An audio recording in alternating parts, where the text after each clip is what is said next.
Hello and welcome back to the Gentleman Psychic. As you know the drill, I have to go right over here to my handy dandy book of faces and share all of this on social media. I really should be using Restream. I really should be.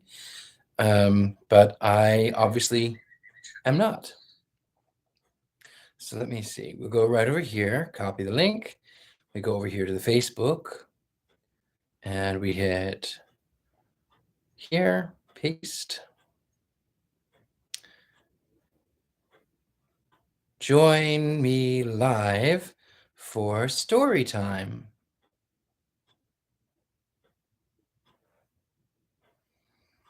And then we share that one.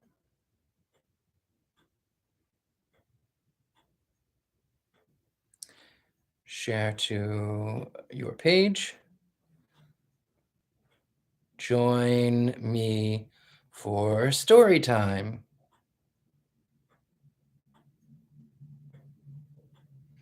And we share that one. And then we're going to go right back over here. We'll share it to your story. There, okay. Hello, Sandy. Good to see you. Hello, everyone else who is here in the chat. I forgot. Hello, you. I forgot to light my candles, but fortunately, I live in a modern world where my candles are quick as a button. Okay, so we're going to just let everyone have a little moment to come in and prepare themselves, be relaxed. Hello, Bun XO. Hello, everybody. I am so excited to bring you more of Shirley Jackson's We Have Always Lived in the Castle. Richard Gollet, bonsoir, bonsoir, bonsoir, allô. We started last week reading rather, We Have Always Lived in the Castle, and it is, hello, Mary Jane, here goes the clock.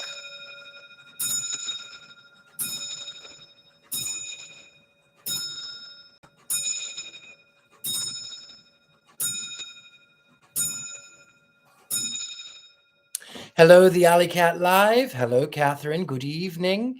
I love this book too. Thank you very much, Catherine. Hello, Di Lucero. Good to see you.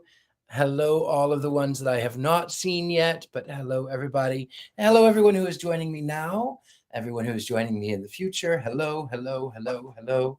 I am so thrilled to read for you, and I'm really excited too about my sculpture, my White Rabbit sculpture from Alice in Wonderland. I'm doing a centerpiece for a fundraiser for a museum. So that's what that one is.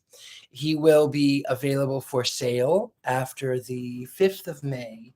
So he will be up for sale. You'll see updates on my Instagram. You'll see all kinds of pictures that will be there. And I hope that you enjoy that. I hope you enjoy all of my art. So again, I just like to bring people in just to say hello, let everyone sort of relax in for the evening. I cannot think of a better way to spend a Friday night than with a good book. So welcome, everybody. I suppose I could go ahead and start now. Yeah, we will. Why not? We left off with Mary Catherine talking about how she had to play a game to go to the city, and then the people that think that their friends have come into the end of the estate, and Uncle Julian has rightfully frightened the dear lady, and the other woman was just not hearing of it, so they stormed off. That is where we left off, and that is where we start again. So, chapter 3. Chapter 3. A change was coming, and nobody knew it but me. Constance suspected, perhaps. I noticed that she stood occasionally in her garden and looked not down at the plants she was tending, and not back at our house, but outward, toward the trees which hid the fence. And sometimes she looked long and curiously down the length of the driveway.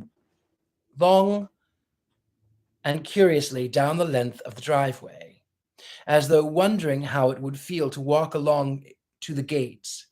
I watched her. On Saturday morning, after Helen Clark had come to tea, Constance looked at the driveway 3 times.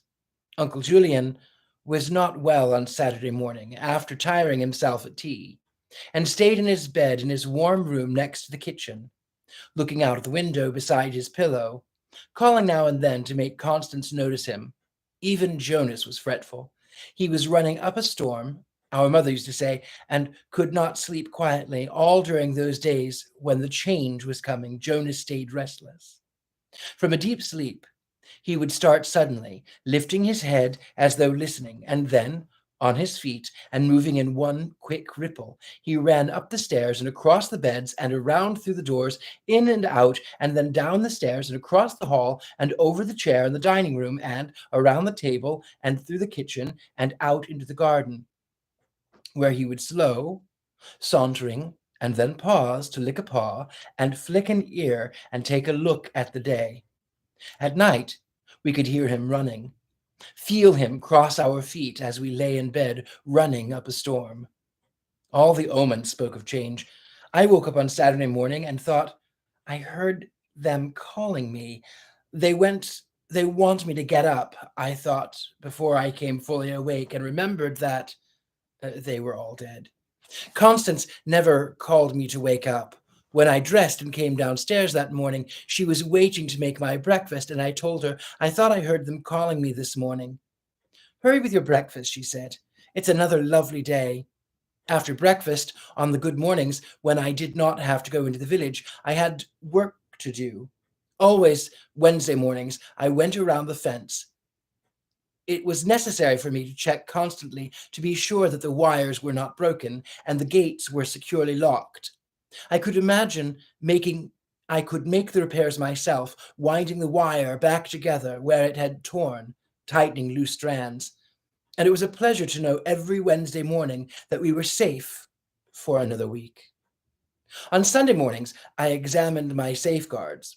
The box of silver dollars I had buried by the creek, the doll buried in the long field, and the book nailed to the tree in the pine woods. So long as they were there, I knew nothing could get in to harm us. I had always buried things, even when I was small. I remember that once I quartered the long field and buried something in each quarter to make the grass grow higher as I grew taller, so I would always be able to hide there. I once buried 6 blue marbles in the creek bed to make the river beyond run dry. Here is treasure for you to bury, Constance used to say when I was small, giving me a penny or a bright ribbon. I had buried all my baby teeth as they came out one by one, and perhaps some day they would grow as dragons. All our land was enriched with my treasures buried in it, thickly inhabited just below the surface with my marbles and my teeth and my colored stones, all perhaps turned to jewels by now, held together under the ground in a powerful taut web which never loosened, but held fast to guard us. On Tuesdays and Fridays, I went to the village, and on Thursday, which was my most powerful day, I went to the big attic and dressed in their clothes. Mondays, we neatened the house, Constance and I, going into every room with mops and dust cloths, carefully setting the little things back after we dusted, never altering the perfect line of our mother's tortoise shell comb.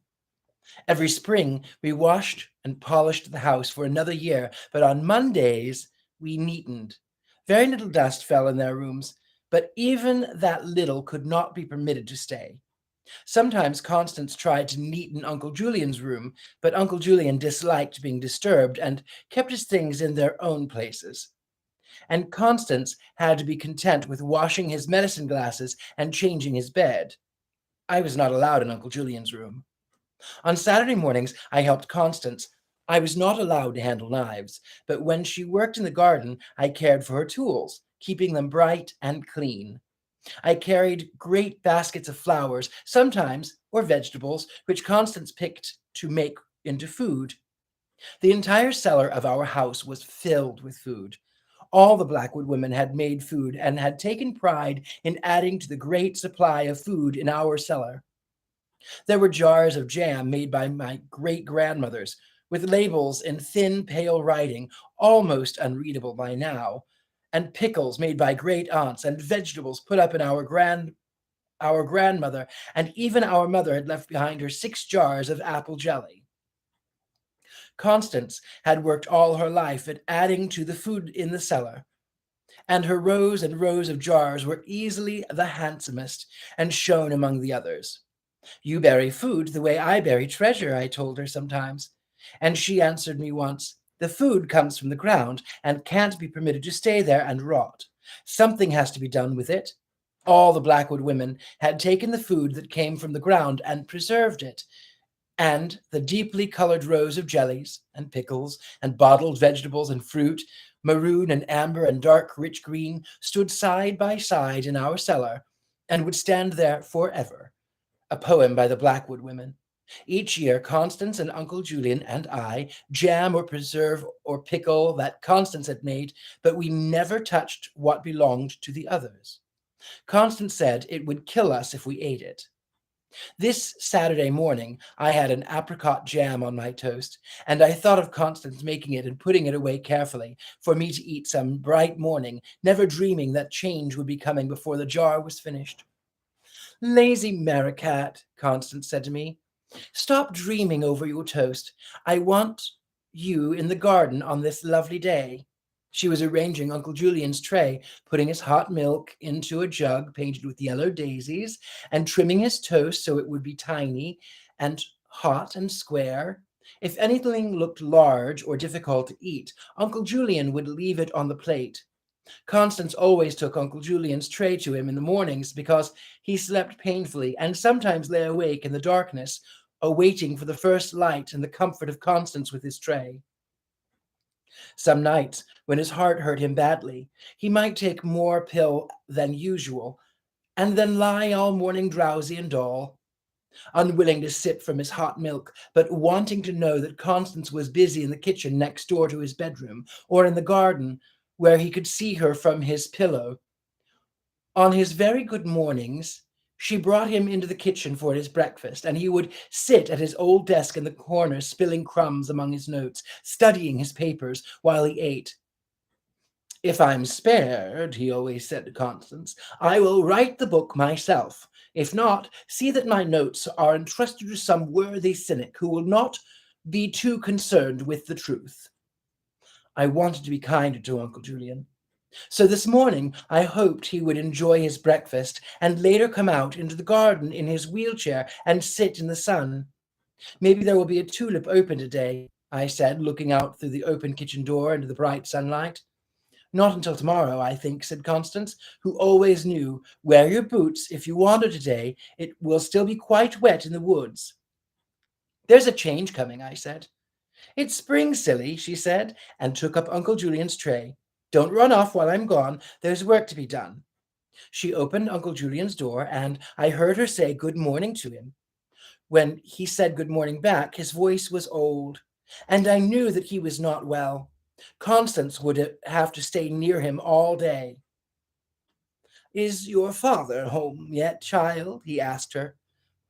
"No, not today," Constance said. "Let me get your other pillow. It's a lovely day." "Always said I'd outlive that old fool," Uncle Julian laughed thinly. "Why are you pretending with me? Jack Mason died 3 years ago." "Mr. Blackwood," the doctor said, "it is a pleasure to have you as a patient." He closed the door quietly.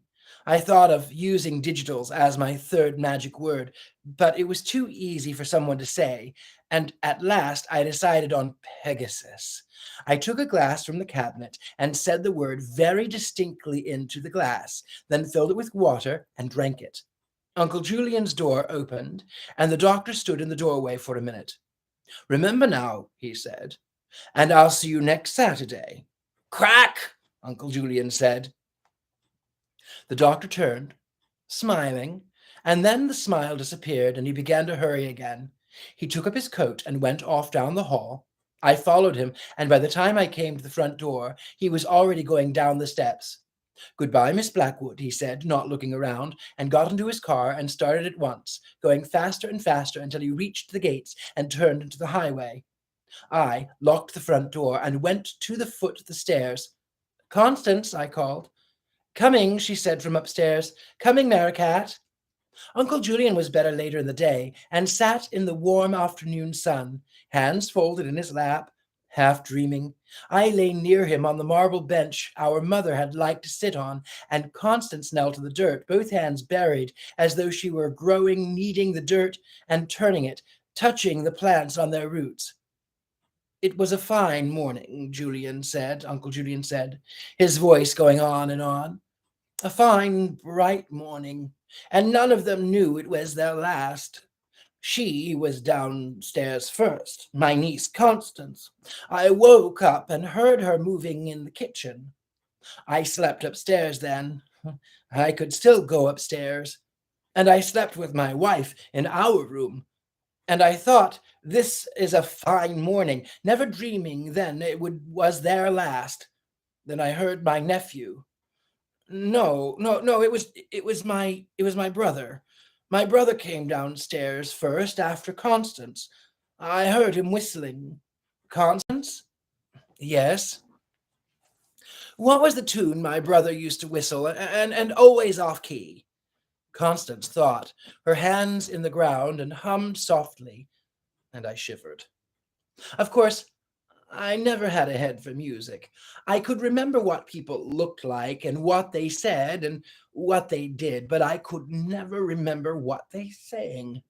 It was my brother who came downstairs after Constance, never caring, of course, if he woke up with his noise, if people woke up with his noise and his whistling, never thinking that perhaps I might still be asleep, although, as it happened, I was already awake.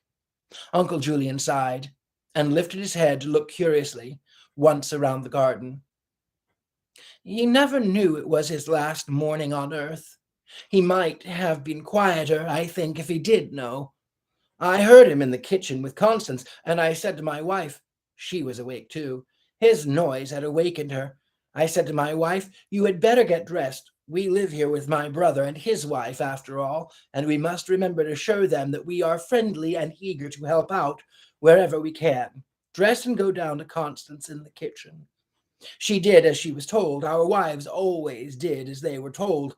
Although my sister-in-law lay in bed late that morning, perhaps she had a premonition and wanted to take her earthly rest while she could. I heard them all. I heard the boy go downstairs. I thought of dressing. Constance. Yes, Uncle Julian? I could still dress myself in those days, although that was the last day I could still walk around by myself and dress myself and feed myself, and I had no pain. I slept well in those days as a strong man should. I was not young, but I was strong, and I slept well, and I could still dress myself. Would you like a rug over your knees? Oh, no, no, thank you, dear. You have been a good niece to me, although there are some grounds for supposing you are an undutiful daughter. My sister-in-law came downstairs before I did. We had pancakes for breakfast, tiny, thin, hot pancakes, and my brother had 2 fried eggs, and my wife, although I did not encourage her to eat heavily, since we were living with my brother, took largely of sausage, homemade sausage, made by Constance. Constance? Yes, Uncle Julian? I think if I had known it was her last breakfast, I would have permitted her more sausage. I am surprised now I think of it that no one suspected it was their last morning. They might not have grudged my wife more sausage then. My brother sometimes remarked upon what we ate, my wife and I. He was a just man and never stinted his food so long as we did not take too much. He watched my wife take sausage that morning. Constance, I saw him watching her. We took little enough from him, Constance. He had pancakes and fried eggs and sausages, but I had felt that he was going to speak to my wife. The boy ate hugely. I am pleased that the breakfast was particularly good that day. I could make you sausage next week, Uncle Julian. I think homemade sausage would not disagree with you if you had very little. My brother never grudged our food if we did not take too much. My wife helped to wash the dishes. I was grateful to her. She might have done more, I think now.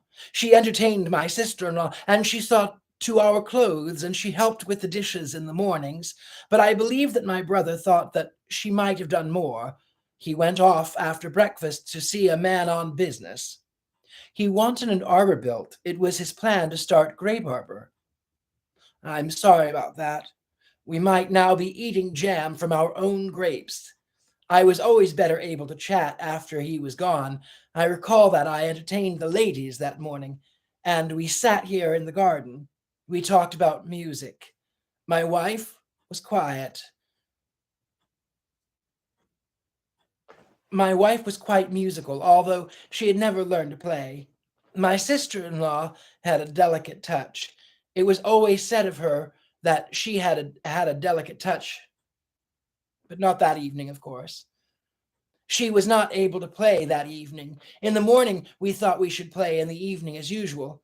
Do you recall that I was very entertaining in that garden that day, Constance? I was weeding vegetables, Constance said. I could hear you all laughing. Hmm. I was quite entertaining. I'm happy for that now. He was quiet for a minute, folding and refolding his hands. I wanted to be kinder to him, but I could not fold his hands for him, and there was nothing I could bring him. So I lay still and listened to him. Constance frowned, staring at a leaf, and the shadows moved softly across the lawn. That boy was off somewhere, Uncle Julian said at last in his sad old voice. The boy had gone off somewhere.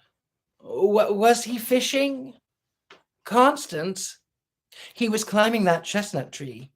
Oh, yes, I remember, of course.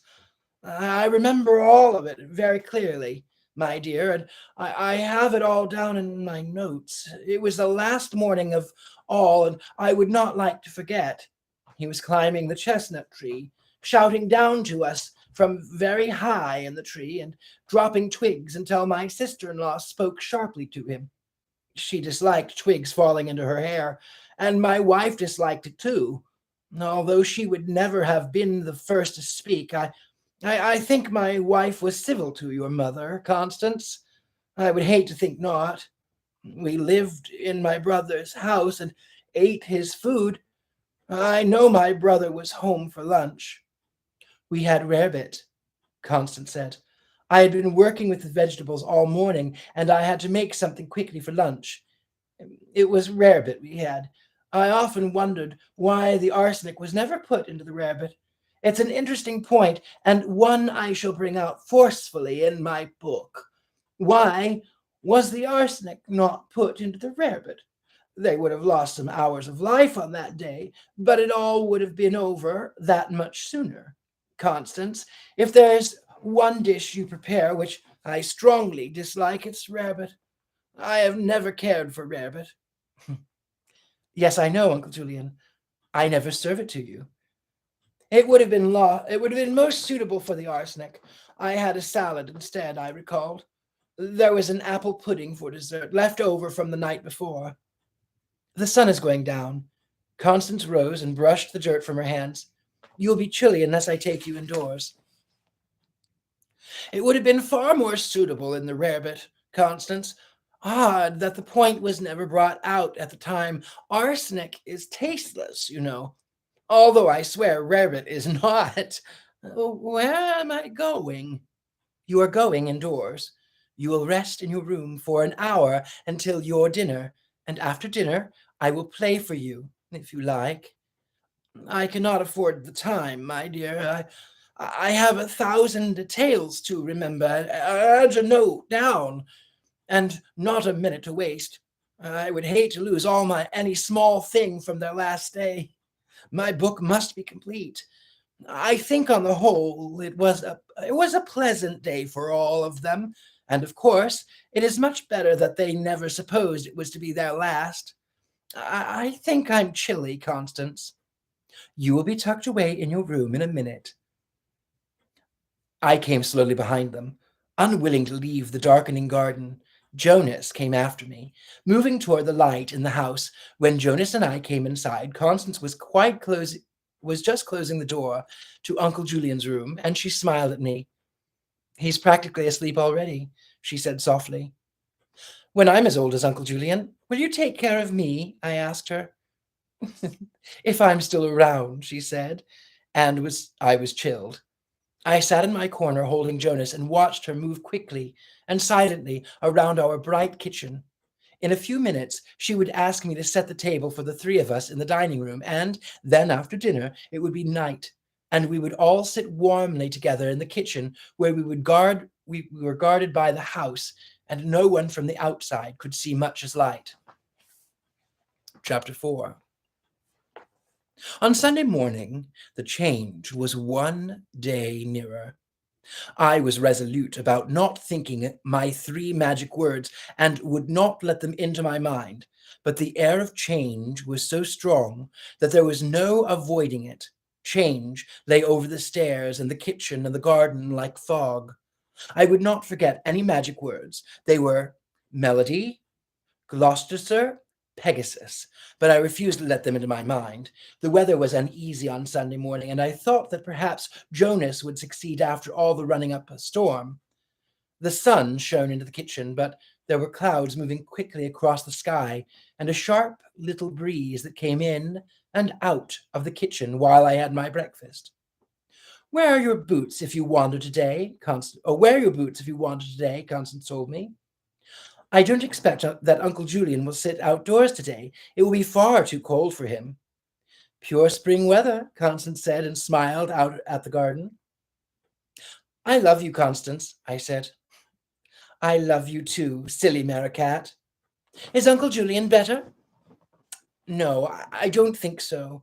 He had his tray while you were still asleep, and I thought he seemed very tired. He said he had an extra pill during the night. I think perhaps he's getting worse. Are you worried about him?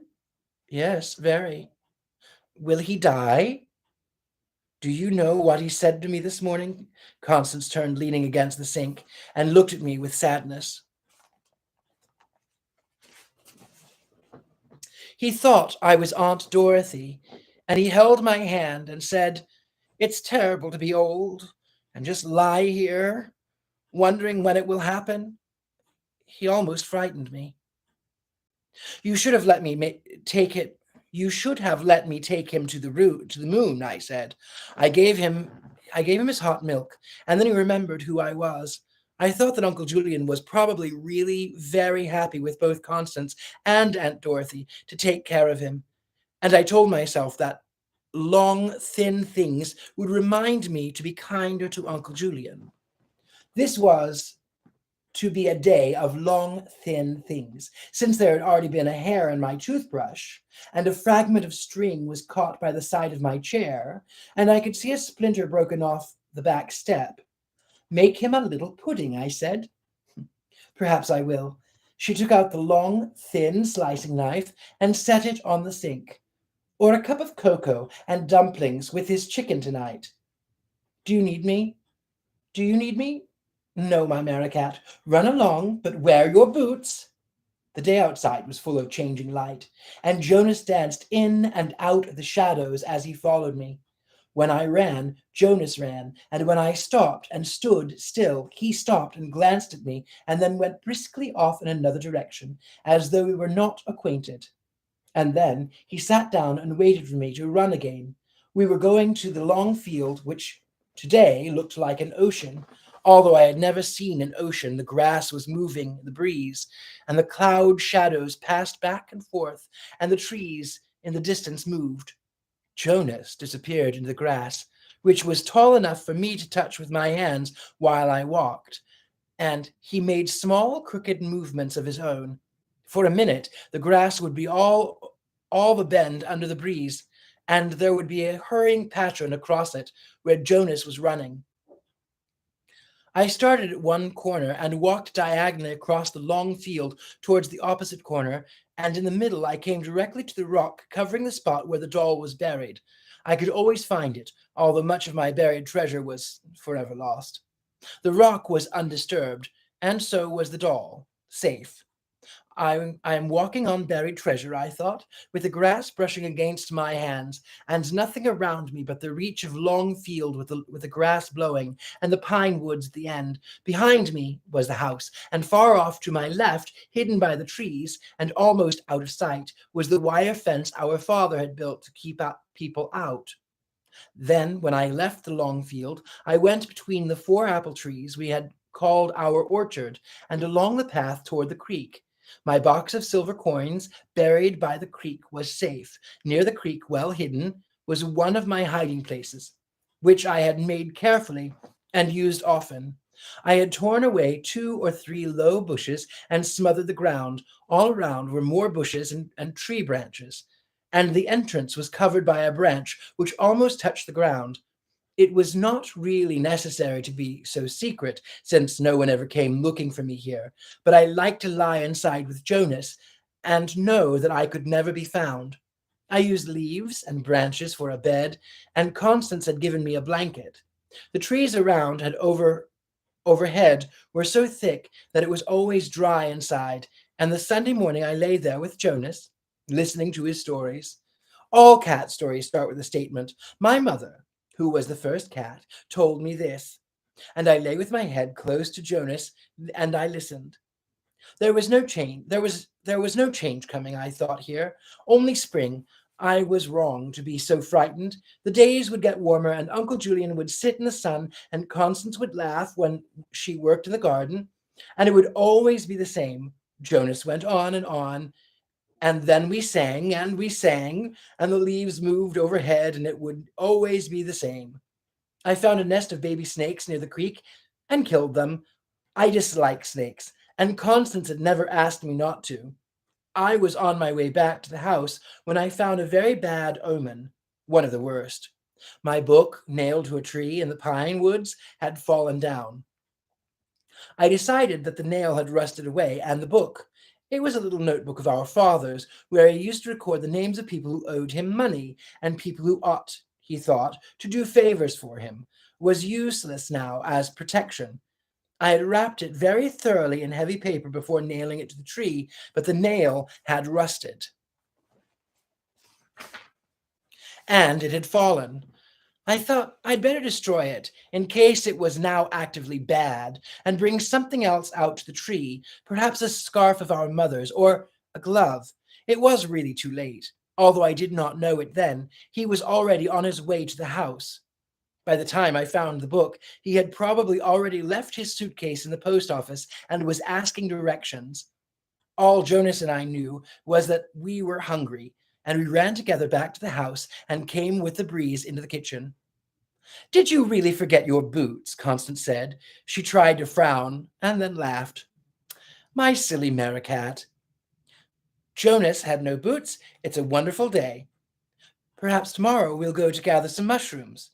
Jonas and I are hungry today. By then, he was already walking through the village toward the Black Rock, with all of them watching him and wondering and whispering as he passed. It was the last of our slow, lovely days, although, as Uncle Julian would have pointed out, we never suspected it then.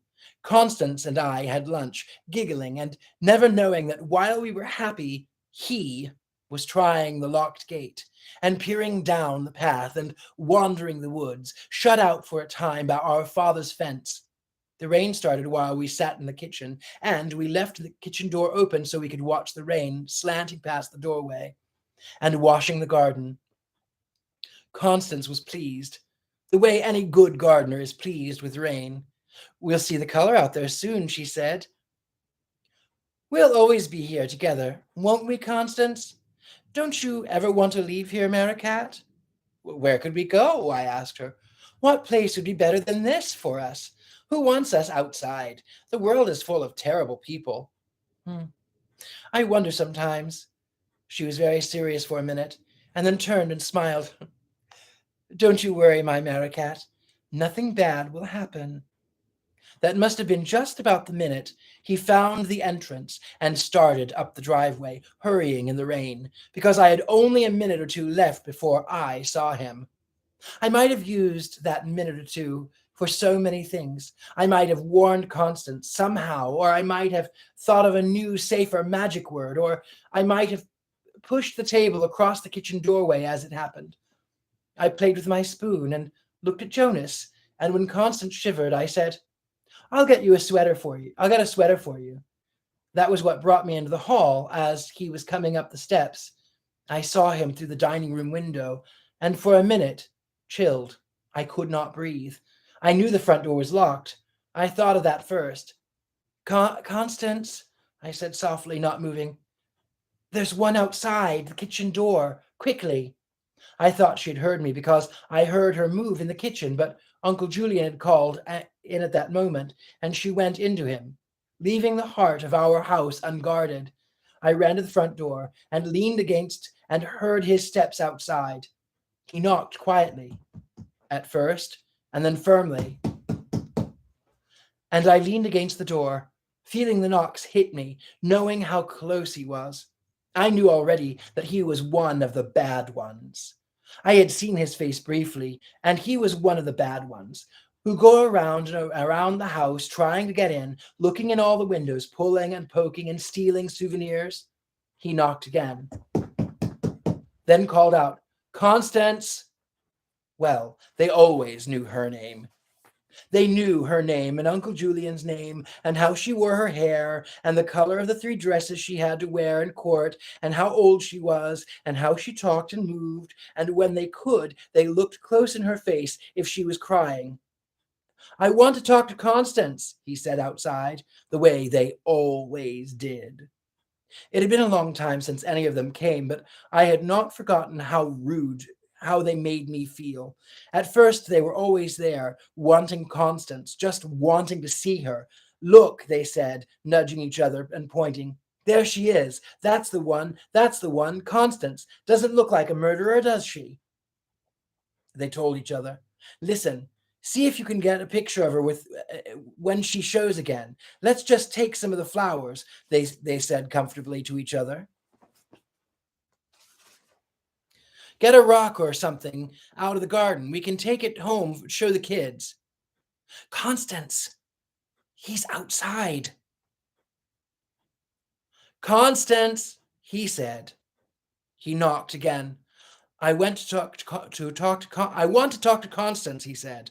I have something important to say to her. They always had something important they wanted to tell Constance, whether they were pushing at the door or yelling outside or calling on the telephone or writing the terrible, terrible letters. Sometimes they wanted Julian Blackwood, but they never asked for me. I had been sent to bed without my supper. I had not been allowed in the courtroom. No one had taken my picture. While they were looking at Constance in the courtroom, I had been lying on the cot at the orphanage, staring at the ceiling, wishing they were all dead, waiting for Constance to come back and take me home. Constance, can you hear me? He called outside. Please, listen, just for a minute. I wondered if he could hear me breathing on the inside of the door. I knew what he would do next. First, he would back away from the house, sheltering his eyes from the rain, and look up at the windows upstairs, hoping to see a face looking down. Then he would start toward the side of the house, following the walk which was only supposed to be used by Constance and me. When he found the side door, which we never opened, he would knock there, calling Constance. Sometimes they went away. No one answered at either the front door or the side. The ones who were faintly embarrassed at being here at all and wished they had not bothered to come in the first place because there was really nothing to see and they could have saved their time or gone somewhere else, they usually hurried off when they found they were not going to get in to see Constance. But the stubborn ones, the ones I wished would die and lie there dead on the driveway, went around and around the house, trying every door and tapping on windows. We've got a right to see her, they used to shout. She killed all those people, didn't she? They drove cars up here, up the steps and parked there. Most of them locked their cars carefully, making sure all the windows were shut before they came to pound at the house. and called Constance. They had picnics on the lawn and took pictures of each other standing in front of our house and let their dogs run in the garden. They wrote their names on the walls and on the front door. Look, he said outside, you've got to let me in. I heard him go down the steps and knew he was looking up the windows, which were all locked. The side door was locked. I knew better than to try to look out through the narrow glass panels on either side of the front door. They always noticed even the slightest movement, and if I had even barely touched the dining room drapes, he would have been running at the house, shouting, "There she is! There she is!" I leaned against the front door and thought about opening it up and finding him dead on the driveway. He was looking up at the blank face of the house, looking down because we always kept the shades drawn on the upstairs windows. He would get no answer, and I had to find Constance a sweater before she shivered any more. It was safe to go on upstairs, but I wanted to be back with Constance while he was waiting outside. So I ran up the stairs and snatched a sweater from the chair in Constance's room and ran downstairs and down the hall into the kitchen, and he was sitting at the table in my chair. I had 3 magic words, I said, holding the sweater. Their names were Melody, Gloucester, and Pegasus, and we were safe until they were said out loud. Maricat, Constance said. She turned and looked at me, smiling. It's our cousin Charles Blackwood. I knew him at once. He looks just like father. Well, Mary, he said. He stood up. He was taller now that he was inside, bigger and bigger as he came closer to me. Got a kiss for your cousin, Charles? Behind him, the kitchen door was open wide. He was the first one who had ever gotten inside, and Constance had let him in. Constance stood up. She knew better than to touch me, but she did. She said, Maricat, gently, and held out her arms to me. I was held tight, round with wire. I couldn't breathe. I had to run. I threw the sweater on the floor and went out the door and down the creek where I always went. Jonas found me after a while, and we lay there together, protected from the rain by the trees crowding overhead, dim and rich in the kind of knowing, possessive way trees have of pressing closer. I looked back at the trees and listened to the soft sound of water. There was no cousin. There was no Charles Blackwood, no intruder inside. It was because the book had fallen from the tree. I had neglected to replace it at once, and our wall of safety had cracked. Tomorrow I would find some powerful thing and nail it to the tree. I fell asleep listening to Jonas just as the shadows were coming down. Sometime during the night, Jonas left me to go hunting, and I woke a little. When he came back, pressing against me to get warm. Jonas, I said, and he purred comfortably. When I woke up, the early morning mists were wandering lightly along the creek, curling around my face and touching me. I lay there laughing, feeling the almost imaginary brush of the mist across my eyes and looking up into the trees. Chapter 5. When I came into the kitchen, still trailing mist from the creek, Constance was arranging Uncle Julian's breakfast tray. Uncle Julian was clearly feeling well this morning, since Constance was giving him tea instead of hot milk. He must have awakened early and asked for tea. I went to her and put my arms around her, and she turned and hugged me. Good morning, my Maricat, she said. Good morning, my Constance. Is Uncle Julian feeling better today? Much better, much better. And the sun is going to shine after yesterday's rain, and I am going to make chocolate mousse for your dinner, my Maricat. I love you, Constance, and I love you. Now, what will you have for breakfast? Pancakes, little tiny hot ones, and 2 fried eggs today. My winged horse is coming, and I am carrying you off to the moon. And on the moon, we will eat rose petals. Some rose petals are poisonous. Not on the moon. Is it true that you can plant a leaf? Some leaves, furred leaves, you can put them in water and they grow roots, and then you plant them and they grow into a plant. The kind of plant they were when they started off, of course, not just any plant. I'm sorry about that. Good morning, Jonas. You are a fjord leaf, I think. Silly Maricat. I like a leaf that grows into a different plant, all furry. Constance was laughing. Uncle Julian will never get his breakfast if I listen to you, she said. She took up the tray and went into Uncle Julian's room. Hot tea is coming, she said. Constance, my dear, a glorious morning. I think a splendid day to work and to sit in the sun. Jonas sat in the sunlit doorway, washing his face.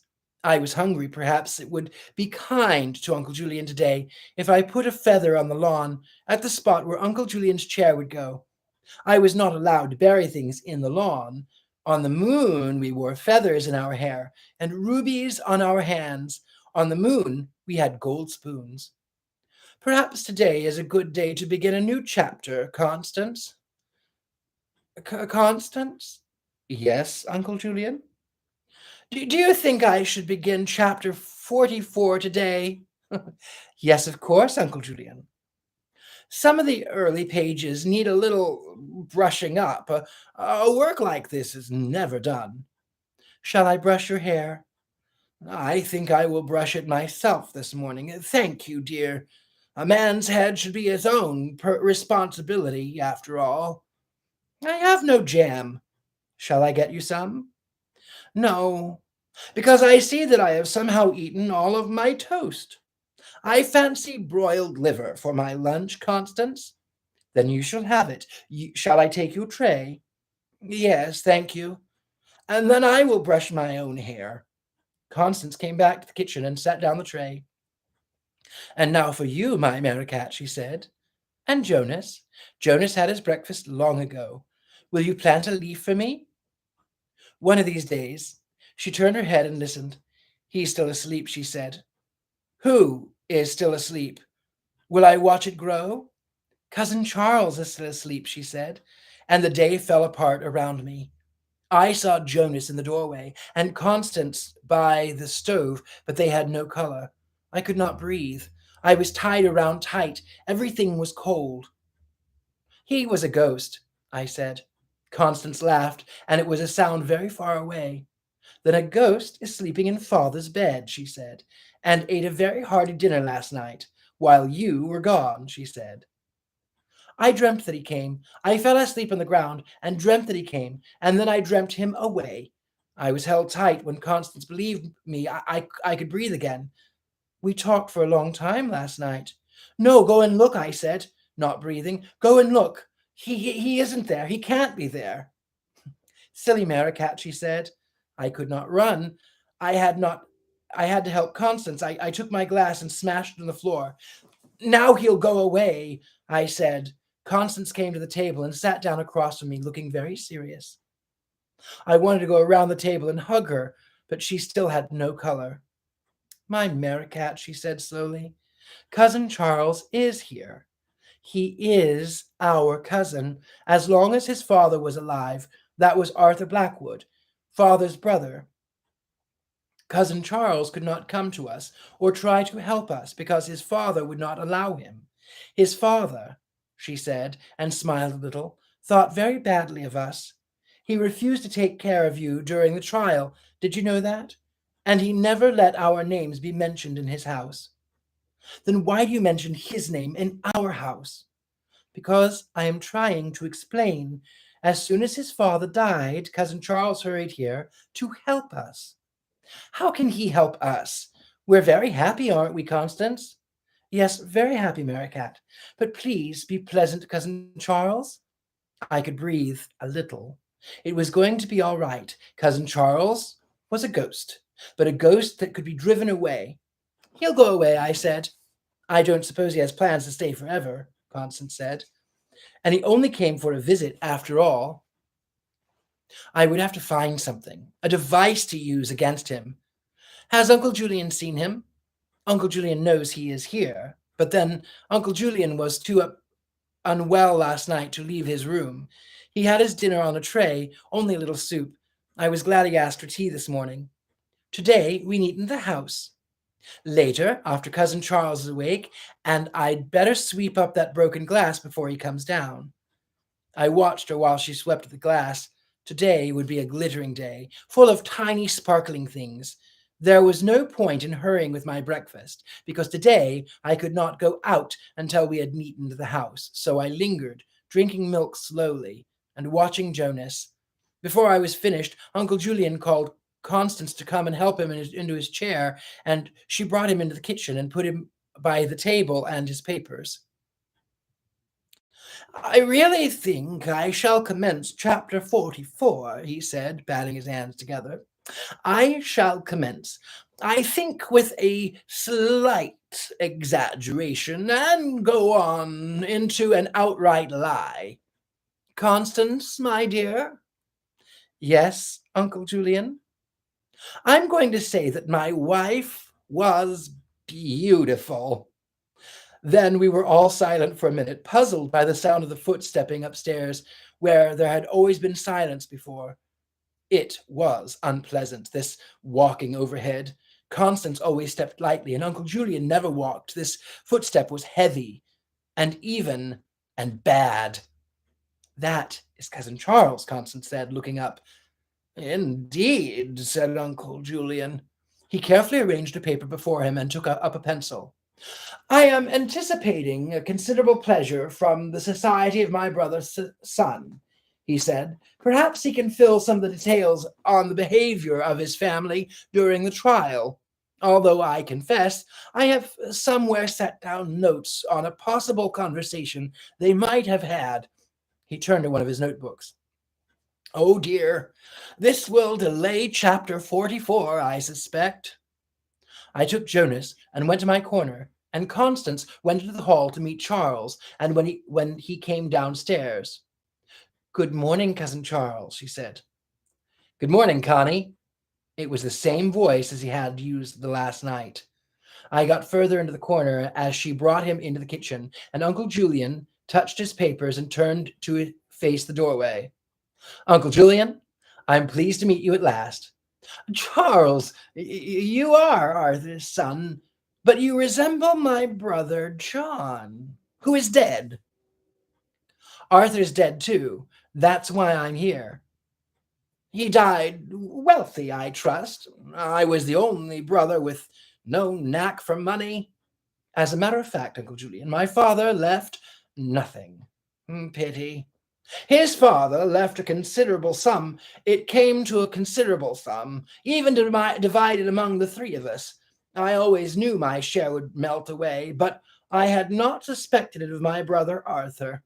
Perhaps your mother was an extravagant woman. I do not remember her very clearly. I recall that when my niece Constance wrote to her uncle during the trial, it was his wife who answered, requesting that the family connection be severed. I wanted to come before, Uncle Julian. I dare say. Youth is always curious, and a woman of such notoriety as your cousin Constance would present a romantic figure to a young man. Constance. Yes, Uncle Julian. Have I had my breakfast? Yes, you have. Then I will have another cup of tea, then. This young man and I have a great deal to discuss. I still could not see him clearly. Perhaps because he was a ghost. Perhaps because he was so very big, his great round face, looking so much like our father's, turned from Constance to Uncle Julian and back, smiling and opening its mouth to talk. I moved as far into my corner as I could, but finally that big face turned at me. Why, there's Mary, it said. Good morning, Mary. I put my face down to Jonas. Shy? He asked. Never mind. Kids always take to me. Constance laughed. We don't see many strangers, she said. She was not at all awkward or uncomfortable. It was as though she had been expecting all her life that Cousin Charles would come, as though she had planned exactly what to do and say, almost as in the house in her life there had always been a room kept for Charles, Cousin Charles. He stood up and came close to me. Now that's a handsome cat, he said. Does it have a name? Jonas and I looked at him, and then I thought that Jonas's name might be safest thing to speak to him first. Jonas, I said. Jonas is your special pet? Yes, I said. We looked at him, Jonas and I, not daring to blink or turn away. The big white face was close still, looking like our father, and the big mouth was smiling. We're going to be good friends, you and Jonas and I, he said. What will you have for breakfast? Constance asked him. And she smiled at me because I had told him Jonas's name. Whatever you're serving, he said, turning away from me at last. Merricat had pancakes. Pancakes would be great. A good breakfast in charming company on a beautiful day. What more could I ask? Pancakes, observed Uncle Julian, are an honored dish in this family, although I rarely take them for myself. My health permits only the lightest and daintiest foods. Pancakes were served for breakfast on that last. Uncle Julian, Constance said, your papers are spilling onto the floor. Let me get them for you, sir. Cousin Charles kneeled to gather the papers, and Constance said, after breakfast, you'll see my garden. A chivalrous young man, Uncle Julian said, accepting his papers from Charles. I thank you. I'm not able to leap myself across the room and kneel on the floor, and I am grateful to find someone who can. I believe that you are a year or so older than my niece. I am 32, Charles said, and Constance is approximately 28. We long ago gave up the practice of birthdays, but 28 should be about right. Oh, that's Constance. I should not be talking so on an empty stomach. Where's my breakfast? Uncle Julian, you finished it an hour ago. I am making you a cup of tea and pancakes for Cousin Charles. Charles is intrepid. Your cooking, although it is very high standards indeed, has certain disadvantages. I'm not afraid to eat anything Constance cooks, Charles said. Really? Said Uncle Julian. I congratulate you. I was referring to the effect of a weighty meal like pancakes is apt to have on one with a delicate stomach. I suppose your reference was to arsenic. Come, have your breakfast. I was laughing, although Jonas hid my face. It took Charles a good half-minute to pick up his fork, and he kept smiling at Constance. Finally, knowing that Constance and Uncle Julian and Jonas and I were watching him, he cut off a small piece of pancake and brought it to his mouth, but could not bring himself to put it inside. Finally, he set the fork with a piece of pancake down on his plate and turned to Uncle Julian. I was thinking, he said, maybe while I'm there, maybe while I'm here, there are things I could do for you. I don't know, dig in the garden, maybe, or run some errands. I'm pretty good at hard work. You had dinner here last night, and I woke up alive this morning, Constance said. I was laughing, but she suddenly looked almost cross. What? Charles said. Oh, looked down at his fork, and though he had forgotten it, and at last picked it up and put the piece of pancake into his mouth very quickly, and chewed it, and swallowed it, and looked up at Constance. Delicious, he said, and Constance smiled. Constance. Yes, Uncle Julian? I think I shall not, after all, begin chapter 44 this morning. I think I shall go back to chapter 17, where I recall that I made some slight mention of your cousin and his family and their attitude during the trial. Charles, you are a clever young man, and I am eager to hear your story. Oh, it was a long time ago, Charles said. You could have kept notes, Uncle Julian said. I mean, Charles. Can't it all be forgotten? There's no point in keeping those memories alive. Forgotten? Forgotten? Exclaimed Uncle Julian. It was a sad and horrible time, and it is not going to do Connie here any good at all to keep talking about it. Young man, you are speaking slightingly, I believe, of my work. A man does not take his work lightly. A man has work to do, and he does it. Remember that, Charles. I'm just saying that I don't want to talk about it and Connie at that bad time. I shall be enforced to invent a fictionalized to imagine. I refuse to discuss it any further. Constance? Yes, Uncle Julian. Constance looked very serious. It did happen. I remember that it happened, said Uncle Julian, fingers at his mouth. Constance hesitated, and then she said, Of course it did, Uncle Julian. My notes. Uncle Julian's voice trailed off, and he gestured at his papers. Yes, Uncle Julian, it was real. I was angry because Charles ought to be kind to Uncle Julian. I remembered that day was the day of sparkles and light, and I thought that I would find something bright and pretty to put near Uncle Julian's chair. Constance? Yes. May I go outside and warm enough? Am I warm enough? I think so, Uncle Julian. Constance was sorry, too. Uncle Julian was shaking his head back and forth sadly, and he had put down his pencil. Constance went into Uncle Julian's room and brought out his shawl, which she put around his shoulders very gently. Charles was eating his pancakes bravely now and did not look up. I wondered if he cared that he had not been kind to Uncle Julian. Now you will go outside, Constance said quietly to Uncle Julian, and the sun will be warm, and the garden will be bright, and you will have broiled liver for your lunch. No, perhaps not, Uncle Julian said. Perhaps I'd better just have an egg. Constance wheeled him gently to the door and eased his chair carefully down the step. Charles looked up from his pancakes, but when he started to rise to help, she shook her head. I'll put you in your special corner, she said to Uncle Julian, where I can see you every minute, and 5 times an hour I'll wave hello to you. We could hear her talking all the time. She was wheeling Uncle Julian to his corner. Jonas left me and went to sit in the doorway and watch them. Jonas, Charles said, and Jonas turned toward him. Cousin Mary doesn't like me, Charles said to Jonas. I disliked the way he was talking to Jonas, and I disliked the way Jonas appeared to listen to him. How can I make Cousin Mary like me? Charles said, and Jonas looked quickly at me and then back to Charles. Here I've come to visit my 2 dear cousins, Charles said. My 2 dear cousins and my old uncle, whom I haven't seen in years. And my cousin Mary won't even be polite to me. What do you think, Jonas? 1 second.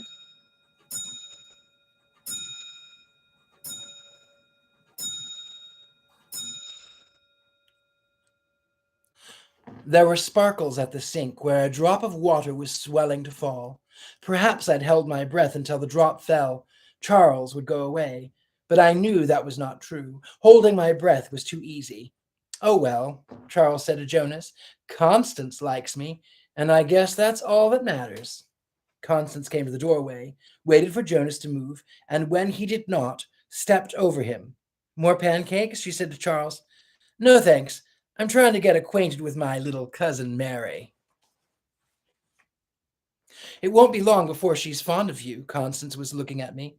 Jonas had fallen to the washing himself, and I thought at last of what to say. Today we eat in the house, I said. Uncle Julian slept all morning in the garden. Constance went off into the back bedroom windows to look down at him while we worked and stood sometimes, with the dust cloth in her hands, as though she were forgetting to come back and dust our mother's jewel box that held our mother's pearls and sapphire ring, and her brooch with diamonds. I looked out the window only once to see Uncle Julian with his eyes closed and Charles standing nearby. It was ugly to think of Charles walking among the vegetables and under the apple trees and across the lawn where Uncle Julian slept. We'll let Father's room go this morning, Constance said, because Charles is living there. Sometime later, she said, as though she had been thinking about it, I wonder if it would be right for me to wear Mother's pearls. I have never worn pearls. They've always been in the box, I said. You would have to take them out. It's not likely that anyone would care, Constance said. I would care if you looked more beautiful. Constance laughed and said, I'm silly now. Why should I want to wear pearls? They're better off in the box where they belong. Charles had closed the door of our father's room so I could not look inside, but I wondered if he had moved our father's things, or put a hat or a handkerchief or a glove on the dresser beside our father's silver brushes. I wondered if he had looked into the closet or into the drawers, or our father's room was in the front of the house, and I wondered if Charles had looked down the windows and out over the lawn and long driveway to the road, and wanted to be on that road and away home. How long did it take Charles to get here? I asked Constance. 4 or 5 hours, I think, she said. He came by bus to the village and had to walk from there. Then it will take him 4 or 5 hours to get home again. Yes, I suppose, when he goes. But first he will have to walk back to the village, unless you take him in your winged horse. I don't have a winged horse, I said. Oh, Merricat, Constance said. Charles is not a bad man. There were sparkles in the mirrors, and inside our mother's jewel box, and diamonds and pearls were shining in the darkness. Constance made shadows up and down the hall when she went to the window to look down on Uncle Julian, and outside the new leaves moved quickly in the sunlight. Charles had only gotten in because the magic was broken. If I could reseal the protection around Constance and shut Charles out, he would have to leave the house. Every touch he made on the house must be erased.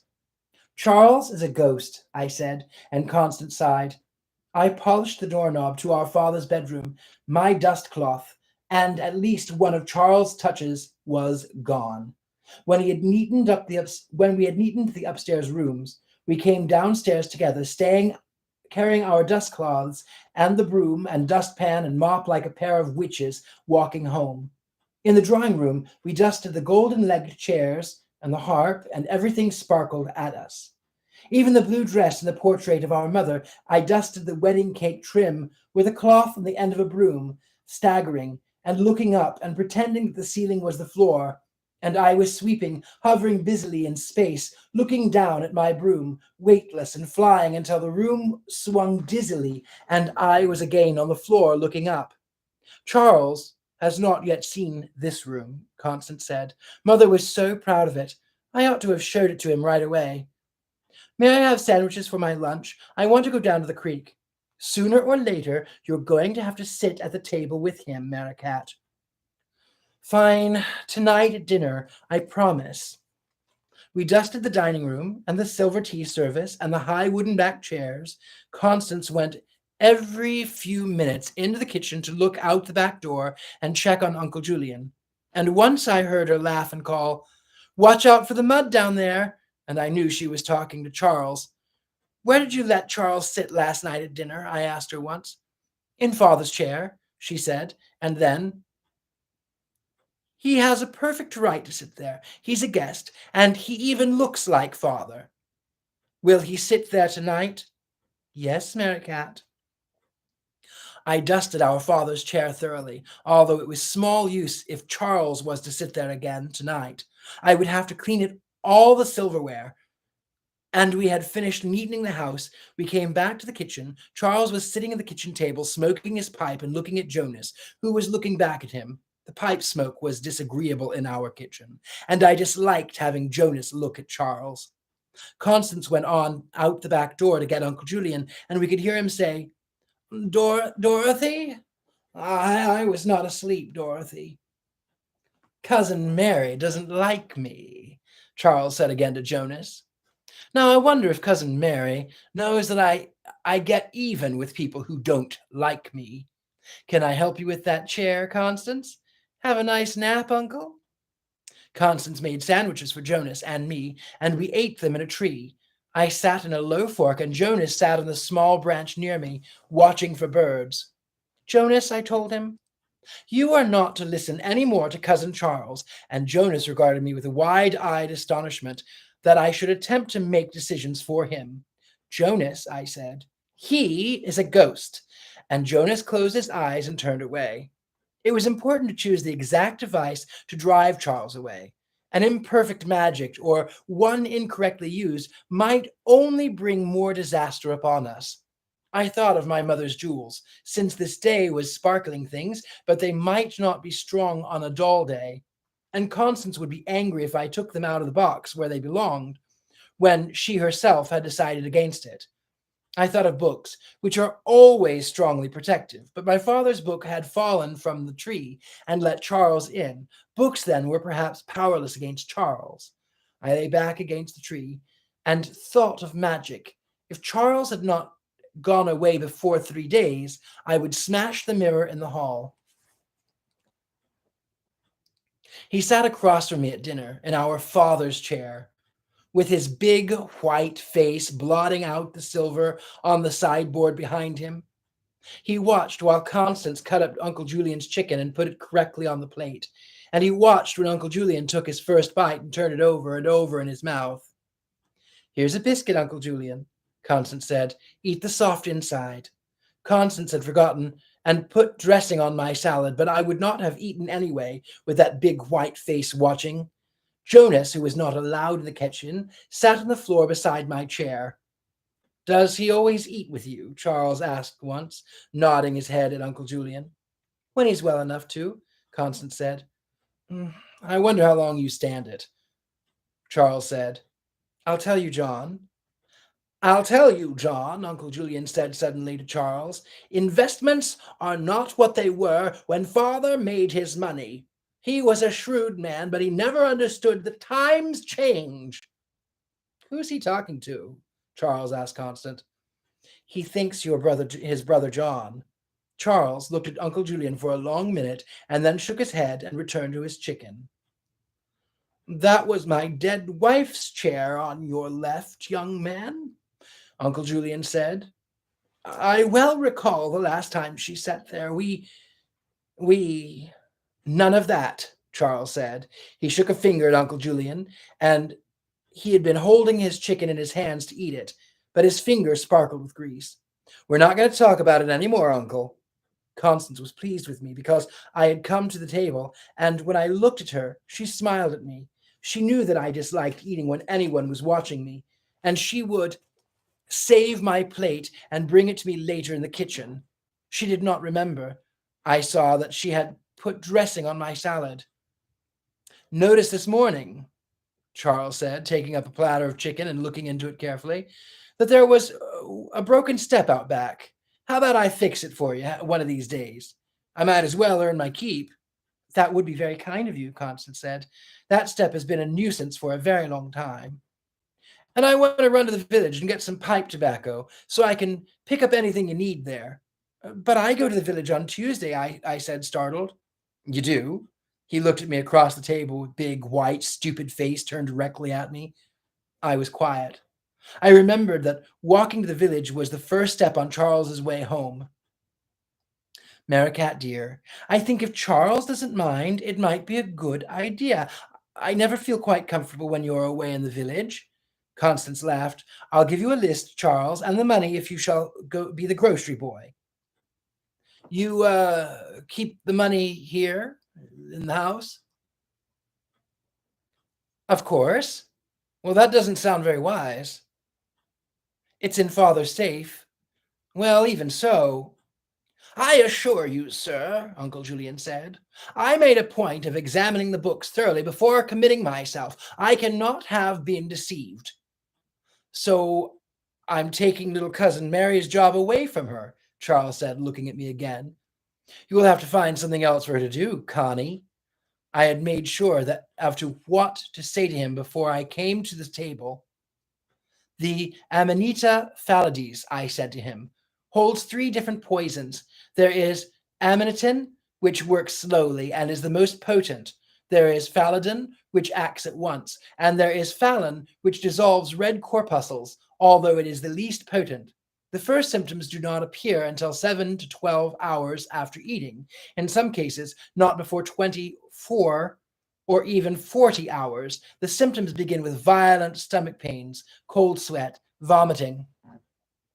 "You listen here," Charles said. He put down his fork. "You stop that."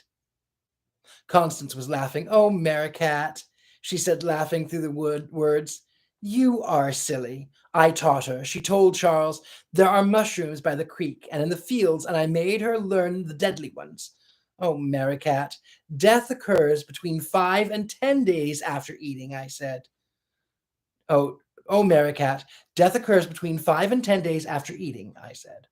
I don't think that's very funny, Charles said. Silly Merricat, replied Constance. Do you want to go on? Let's go on one more chapter, why not? The house was not secure just because Charles had gone out of it and into the village. For one thing, Constance had given him a key to the gates. There had originally been a key for each of us. Our father had a key, and our mother, and the keys were kept on the rack beside the kitchen door. When Charles started out for the village, Constance gave him a key, perhaps our father's key, and a shopping list, and the money to pay for what he bought. You know, you shouldn't keep money in the house like this, he said, holding it tight in his hand for a minute before he reached into the back pocket and took out a wallet. Women all alone like you shouldn't keep money in the house. Really, you shouldn't. I was watching him from my corner of the kitchen, but I would not let Jonas come to me for a while. While Charles was in the house. Are you sure you put everything down? He asked Constance. I hate to make 2 trips. I waited until Charles was well along, perhaps almost to the Black Rock, and then I said, he forgot the library books. Constance looked at me for a minute. Miss Wickedness, she said, you wanted him to forget. How could he know about the library books? He doesn't belong in this house. He has nothing to do with our books. Do you know, Constance said, looking into the stove. I think that soon we will be picking lettuce. The weather has stayed so warm. On the moon, I said, then stopped. On the moon, Constance said, turning to smile at me. You have lettuce all year round, perhaps. On the moon, we have everything. Lettuce and pumpkin pie and Amanita phalloides. We can have cat-furred plants and horses dancing with their wings. All the locks are solid and tight, and there are no ghosts. On the moon, Uncle Julian would be well, and the sun would shine every day. You would wear our mother's pearls and sing, and the sun would shine all the time. I wish we could go to your moon. I wonder if I should start the gingerbread now. It will be cold if Charles is late. I'll be here to eat it, I said, but Charles said he loved gingerbread. I was making a little house at the table out of the library books, standing one across 2 sets on the edge. Old witch, I said. You have gingerbread house. I do not, Constance said. I have a lovely house where I live with my sister, Merricat. I laughed at her. She was worrying at the pot and the stove, and she had flour on her face. Maybe he'll never come back, I said. He has to. I'm making gingerbread for him. Since Charles had taken away my occupation for Tuesday morning, I had nothing to do. I wondered about going down to the creek, but I had no reason to suppose the creek would even be there, since I never visited it on Tuesday mornings. Would the people in the village be waiting for me, glancing from the corners of their eyes to see if I was coming, nudging one another, and then turn in astonishment when they saw Charles? Perhaps the whole village would falter and slow, bewildered the lack of Miss Mary Catherine Blackwood. I giggled, thinking of Jim Donnell and Harris boys peering anxiously up the road to see if I was coming. What's so funny? Constance asked, turning to see. I was thinking that you might make a gingerbread man, and I could name him Charles, and then I could eat him.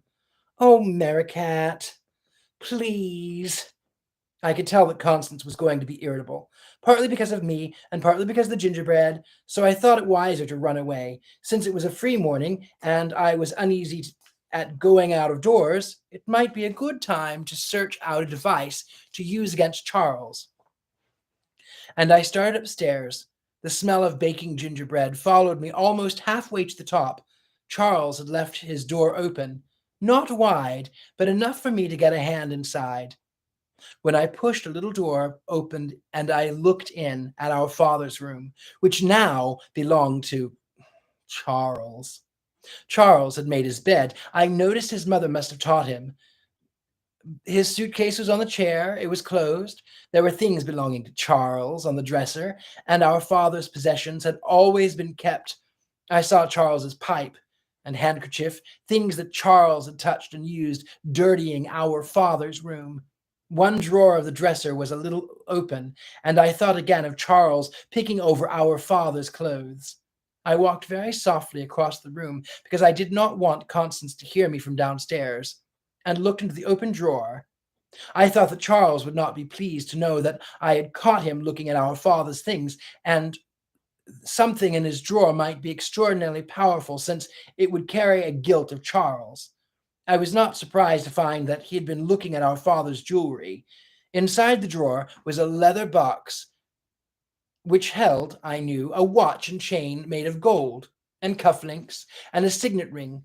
I would not touch our mother's jewelry, but Constance had not said anything about our father's jewelry, had not even come into this room to neaten, so I thought I could open the box and take something out. The watch was inside, in a small, private box of its own, resting on a satin lining and not ticking. The watch chain was curled beside it. I would not touch the ring. The thought of the ring around my finger would always made me feel tied tight, because rings had no openings to get out of. But I liked the watch chain, which twisted and wound around my hand, and I picked it up, and I put the jewelry box carefully back inside the drawer, and closed the drawer, and went out of the room, and closed the door after me, and took the watch chain into my room, where it curled again into sleeping gold heap on the pillow. I had intended to bury it, but I was sorry when I thought how long it had been there in the darkness in the box in our father's drawer, and thought it had earned a place up high where it could sparkle in the sunlight, and I decided to nail it to the tree where the book had come down. While Constance made gingerbread in the kitchen, and Uncle Julian slept in his room, and Charles walked in and out of the village stores, I lay on my bed and played with my golden chain. That's my brother's gold watch chain, Uncle Julian said, leaning forward curiously. I thought he was buried in it. Charles' hand was shaking as it held out. I once I could see it shaking against the yellow of the wall behind him. In a tree, he said. His voice was shaking too. I found I oh, it's Charles. It was not Julian. Sorry. Uh so I thought he was buried in it. Charles' hand was shaking as he held it out. I could see that it was shaking against the yellow wall behind him. In a tree, he said, and his voice was shaking too. I found it nailed to a tree. For God's sake, what kind of a house is this? It's not important, Constance said. Really, Charles, it's not important. Not important? Come on, Connie. This thing is made of gold, but no one wants it. One of the links is smashed, Charles said. One of the links is smashed, Charles said, mourning over the chain. I could have worn it. What a hell of a way to treat a valuable thing. We could have sold it, he said to Constance. But why? I certainly did think he was buried with it, Uncle Julian said. He was never a man to give things away easily. I suppose he never knew they kept it from him. It's worth money, Charles said, explaining carefully to Constance. This is a gold watch chain, worth possibly a good deal of money. Sensible people don't go around nailing this kind of valuable thing to trees. Lunch will be cold if you stand here worrying. I'll take it up and put it in the box where it belongs, Charles said. No one but me noticed that he knew where it had been kept. Later, he said, looking at me, we'll find out how this got up in that tree. Maricat put it there, Constance said. Please do come have lunch. How do you know about Mary? She always does. Constance smiled at me. My silly Maricat. Does she indeed? Said Charles. He came slowly over to the table, looking at me. He was a man very fond of his person, Uncle Julian said, given to adoring himself and not overly clean. It was quiet in the kitchen. Constance was in Uncle Julian's room, putting him to bed for the afternoon nap. Where would poor Cousin Mary go if her sister turned her out? Charles asked Jonas, who listened quietly. What would poor Cousin Mary do if Constance and Charles didn't love her? I cannot think why it seemed to me that I might simply ask Charles to go away. Perhaps I thought he had asked politely just once. Perhaps the idea of going away had just not come into his mind, and it was necessary to put it there. I decided that asking Charles to go away was the next thing to do before he was everywhere in the house and could never be eradicated. Already the house smelled of him, that pipe and his shaving lotion, and the noise of him echoed in the rooms all day long. His pipe was sometimes on the kitchen table, and his gloves or his tobacco pouch or his constant boxes of matches were scattered through our rooms. We walked into village each afternoon. He walked into village each afternoon and brought back newspapers, which he left lying everywhere, even in the kitchen where Constance might see them. A spark from his pipe might left a tiny burn on a rose brocade of a chair in the drawing room. Constance had not yet noticed it, and I thought not to tell her because I hoped the house injured would reject him by itself. Constance, I asked her on a bright morning. Charles had been in our house 3 days. I thought. Constance, has he said anything yet about leaving? She was increasingly cross with me when I wanted Charles to leave. Always before, Constance had listened and smiled, and only been angry when Jonas and I had been wicked. But now she frowned at me often, as though I somehow looked different to her. I have told you, she said to me. I have told you that I won't hear any more of this silliness about Charles. He's our cousin, and he has been invited to visit us. He will probably go when he is ready. He makes Uncle Julian sicker. He's only trying to keep Uncle Julian from thinking about sad things all the time.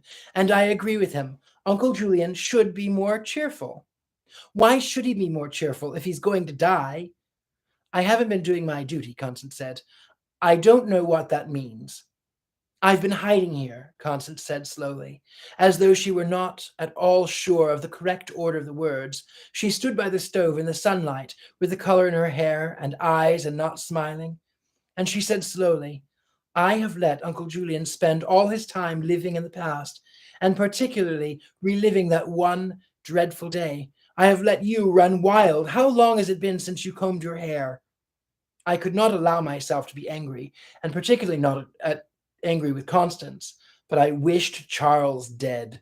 Constance needed guarding more than ever, and if I became angry and looked aside, she might very well be lost. I said very cautiously, on the moon. On the moon, Constance said, and laughed unpleasantly. It's all been my fault, she said. I didn't realize how wrong I was, letting things go on, because I wanted to hide. It wasn't fair to you. It wasn't fair to Uncle Julian.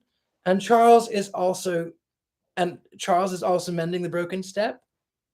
Uncle Julian should be in hospital with nurses to take care of him. And you, she opened her eyes wide, and suddenly, though, seeing her old Maricat again, and then she held out her arms to me. Oh, Maricat, she said, and laughed a little. Listen to me scolding you. How silly I am. I went to her and put my arms around her. I love you, Constance. You're a good child, Maricat, she said. That was when I left her and went outside to talk to Charles. I knew I would dislike talking to Charles, but it was almost too late to ask him politely, and I thought I should ask him once. Even the garden had become a strange landscape with Charles's figure in it. I could see him standing under the apple trees, and the tree where the crooked and shortened beside him. I came out the kitchen door and walked slowly toward him. I was trying to think charitably of him, since I would never be able to speak kindly until I did. But whenever I thought of his big, white, stupid face grinning at me across the table or watching me, whenever I moved, I wanted to beat him until he went away. I wanted to stamp on him after he was dead and see him lying dead on the grass. So I made my mind charitable toward Charles and came up slowly to him. Cousin Charles, I said, and he turned to look at me. I thought of seeing him dead. Cousin Charles? Well, I have decided to ask you to please go away. All right, he said. You asked me. Please, will you go away? No, he said. I could not think of anything further to say. I saw that he was wearing our father's gold watch chain, even with the crooked link. And I knew without seeing that our father's watch in his pocket. And I thought tomorrow he would be wearing our father's signet ring. And I wondered if he would take Constance put on our mother's pearls. You stay away from Jonas, I said. As a matter of fact, he said. Come about a month from now, I wonder who will still be here, he said. Or me. You or me, he said. I ran back to the house and straight up to our father's room, where I hammered a shoe at the mirror over the dresser until it cracked across, and then I went into my room and rested my head on the pillow, still, and slept. I was remembering these days to be kinder to Uncle Julian. I was sorry because he was spending more and more time in his room, taking both his breakfast and his lunch on the tray and only eating his dinners in the dining room under the despising eye of Charles. Can't you feed him or something? Charles asked Constance. He's got food all over himself. I didn't mean to, Uncle Julian said, looking at Constance. Ought to wear a baby bib, Charles said, laughing, while Charles sat in the kitchen in the mornings, eating hugely of ham and potatoes and fried eggs and hot biscuits and doughnuts and toast. Uncle Julian drowsed in his room over his hot milk, and sometimes when he called Constance, Charles said, Tell him you're busy. You don't have to go running every time he wets his bed. He just likes being waited on. I always had my breakfast earlier than Charles on those Sunday mornings, and if he came down before I finished, I would take my plate out and sit on the grass under the chestnut tree. Once I brought Uncle Julian a new leaf from the chestnut tree and put it in his window sill. I stood outside in the sunlight and looked in at him lying still in the dark room and tried to think of ways I might be kinder. I thought of him lying there alone, dreaming Uncle Julian dreams. And I went to the kitchen and said to Constance, Will you make Uncle Julian a little soft cake for his lunch? She's too busy now, said Charles, with his mouth full. Your sister works like a slave. Will you? I asked Constance. No, I'm sorry, Constance said. I have so much to do. But Uncle Julian is going to die. Constance is too busy, Charles said. Run along and play. I followed Charles one afternoon when he went to the village. I stopped by the Black Rock because it was not one of my days for going into the village, and watched Charles go down the main street. He stopped and talked for a minute to Stella, who was standing in the sunlight outside her shop. And he brought a paper. When I saw him sit down on the benches with the other men, I turned and went back to our house. If I went to the village shopping again, Charles would be one of the men who watched me going past. Constance was working in her garden, and Uncle Julian slept in his chair in the sun. And when I sat quietly on my bench, Constance asked, not looking up at me, Where have you been, Mary Cat? Wandering. Where is my cat? I think, Constance said, that we are going to have to forbid your wandering. It's time you quieted down a little. Does we mean you and Charles? Now, Mary Cat, Constance turned to me, sitting back against her feet and holding her hands before her. I never realized until lately how wrong I was to let you and Uncle Julian hide here with me. We should have faced the world and tried to live normal lives. Uncle Julian should have been in a hospital all these years with good care and nurses to watch him. We should have been living like other people. You should. She stopped and waved her hands helplessly. You should have boyfriends, she said finally, and then began to laugh because she sounded funny even to herself. I have Jonas, I said, and we both laughed, and Uncle Julian woke up suddenly and laughed a thin old cackle. You are the silliest person I ever saw, I told Constance, and I went off to look for Jonas. While I was wandering, Charles came back to our house. He brought a newspaper and a bottle of wine for his dinner, and our father's scarf, which I had used to tie shut the gate because Charles had a key. I could have worn this scarf, he said irritably. And I heard from the vegetable garden where I had found Jonas sleeping in a tangle of young lettuce plants. It's an expensive thing. I like the colors. It belonged to our father, Constance said. That reminds me, Charles said. One of these days, I'd like to look over the rest of his clothes. He was quiet for a minute. I thought he was probably sitting down on my bench. Then he went on very lightly. Also, he said, while I'm here, I ought to go over your father's papers. There might be something important. Not my papers, Uncle Julian said. The young man was not to put his fingers on my papers. I haven't even seen your father's study, Charles said. We don't use it. Nothing in there is ever touched. Except for the safe, of course, Charles said. Constance? Yes, Uncle Julian. I want you to have my papers afterwards. No one else is to touch my papers. Do you hear me? Yes, Uncle Julian. I was not allowed to open the safe where Constance kept our father's money. I was allowed to go into the study, but I disliked it and never even touched the doorknob. I hoped that Constance would not open the study for Charles. He already had our father's bedroom, after all, and our father's watch, and his gold chain, and his signet ring. I was thinking that being a demon and a ghost must be very difficult, even for Charles. If ever I forgot, or if ever he forgot, or let his disguise drop for just a minute, he would be recognized at once and driven away. He must be extremely careful to use the same voice every time and present the same face and the same manner without a slip. He must be constantly on guard against betraying himself. I wondered if he would turn back to his true form when he was dead.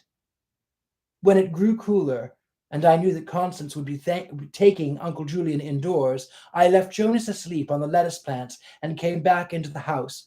When I came to the kitchen, Uncle Julian was poking furiously at his papers on the table, trying to get them into a small heap.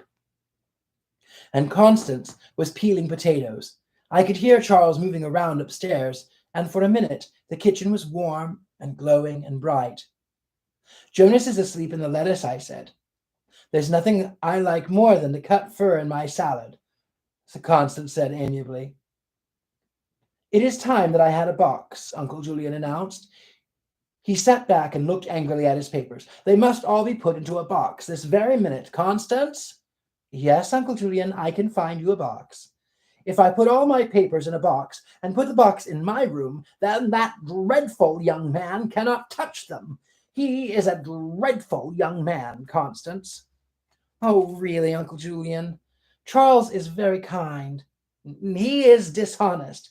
His father was dishonest. Both my brothers were dishonest. If he tries to take my papers, you must stop him. I cannot permit tampering with my papers, and I will not tolerate intrusion. You must tell him this, Constance. He is a bastard. Uncle Julian. In purely metaphorical sense, I assure you. Both my brothers married women of very strong will. That is merely a word used among men, my dear. I apologize for submitting you such a word to categorize an undesirable fellow. Constance turned without speaking and opened the door which led to the cellar stairs and to the rows and rows of food preserved at the very bottom of our house. She went quietly down the stairs, and we could hear Charles moving upstairs and Constance moving downstairs. William of Orange was a bastard, Uncle Julian said to himself. He took up a bit of paper and made a note. Constance came back up the cellar stairs with a box, which she brought to Uncle Julian. Here is a clean box, she said. What's that for? Uncle Julian asked. To put your papers in. That young man is not to touch my papers, Constance. I will not have that young man going through my papers. Oh, this is my fault, Constance said, turning to me. He should be in a hospital. I will put my papers in that box, Constance, my dear, if you will be kind enough to hand it to me. He has a happy time, I said to Constance. I should have done everything differently. It would certainly not be kind to put Uncle Julian in a hospital, but I'll have to if I...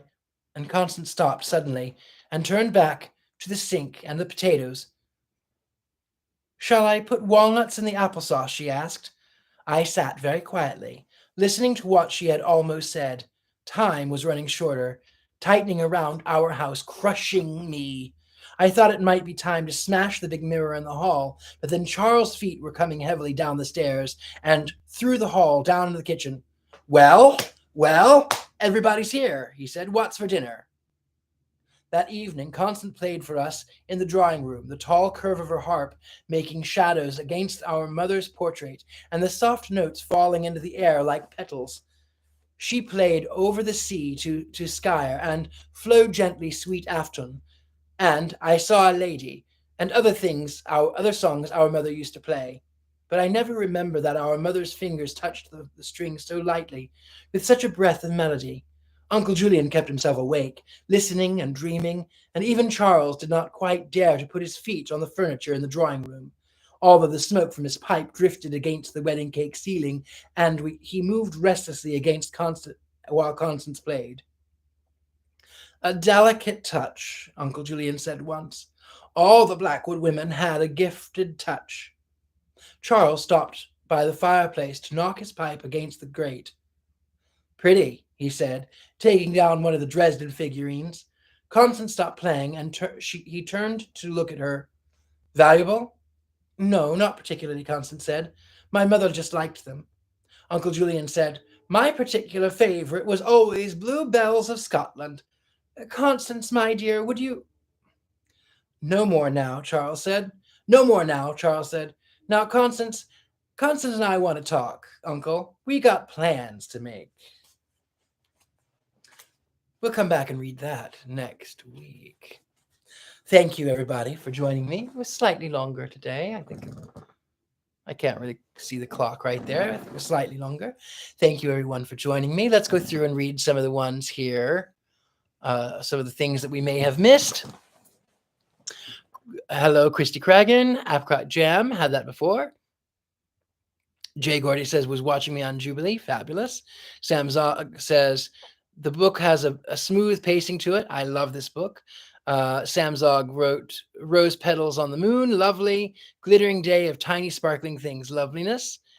The Day of Sparkles and Light. I like their conversations. Such sparkles in this part of the story. Magical Me. Heart, heart, heart. Sam Zog, I would. Living on the Moon sounds great. There's a lot of food in this story. It's making me hungry. That's funny.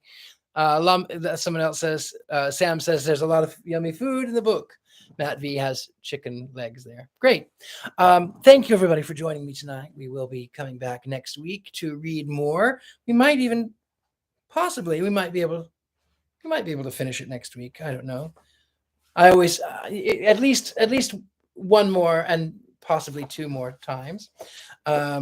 Maybe I'll read extra for you next week, maybe an extra day. I would love for you to get to know this book.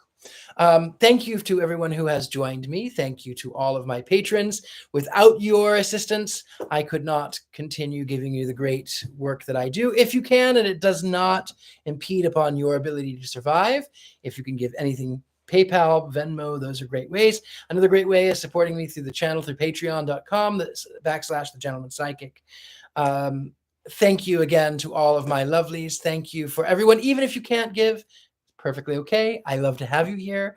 I appreciate you. And I do have some other things coming up this week. I'm editing a video that I think you'll want to see. And then tomorrow we have Scared and Alone right here at this time. So see you tomorrow. Good night, my lovelies. Take care. Bye-bye.